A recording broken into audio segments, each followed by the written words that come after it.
My name is Nandini. I am in the first year. My father name is Suresh Kumar. My mother name is Haimavati. I am learning in AH career, and my teacher Meghna madam is saying so excellent. So now I am going to say about the topic of classification of computers.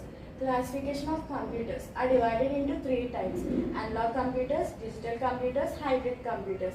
Analog computers are measured by various physical quantities, and analog computers is an old version computer. So it is first designed at the time of 1950s and to 1960s. So here some examples given below, like speed of an automobile is measured by speedometer, thermometer is measured by thermometer, temperature is measured by thermometer. And coming to next classification, digital computers. Digital computers, it manipulates data and performs arithmetic and logic operation on this data. So we can see in our daily life, computers, smartphones, smart TVs and so on.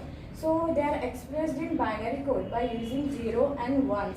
Next classification, coming to hybrid computers. Hybrid computers have same features like analog and digital computers.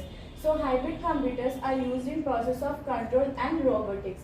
Next, coming to on the basis of size, like microcomputers, computers, supercomputers, mini computers and mainframe computers. Thank you for giving me this opportunity.